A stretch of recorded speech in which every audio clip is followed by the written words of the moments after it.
బాపట్లలో కోన రఘుపతి కావాలా లేదంటే వేగేశ్ నరేంద్రవరం కావాలా అంటే ఏం చెప్తారు? వేగేశ్ నరేంద్రవరమే కావాలనుకుంటున్నాం. ఎందుకు?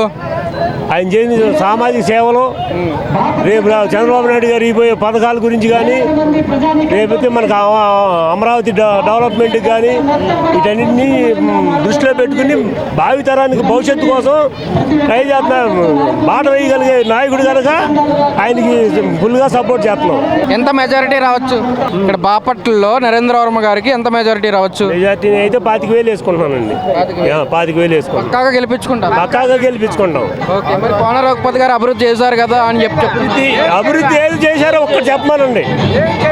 శాండ్ ఒకటి కాదు, 10ది కంప్లీట్ ఏ పడ్డా కూడా ఏటిలో కూడా కనీసం ఒక పంట కాలదు వీళ్ళ దాన్ని అమ్ముకుందామంటే కొనే దిక్కు లేదు, ఏది కల్పించలా. నిన్న మొన్నటి కూడా వేరుశనగ కూడా నీళ్లు కూడా అందిలేకపోయారు. ఇలాంటి చెప్పుకుంటా పోతే కోకొల్లం. ఈ వ్యవసాయ రంగాన్ని నిర్వీర్యం చేశారు. ఏది లేవు, ఒక పథకాలు లేవు, ఏమీ లేవు. మాకైతే ఎలాంటి లాభం చేకూరలా ఈ ప్రభుత్వం తోటి. ఈసారి నరేంద్రవరం గారిని గెలిపించుకుంటారు గట్టిగా ఆయన గెలిపించుకుంటాం. గెలిపించి తీసుకెళ్ళి అసెంబ్లీలో అప్పచెబుతాం ఆయన్ని.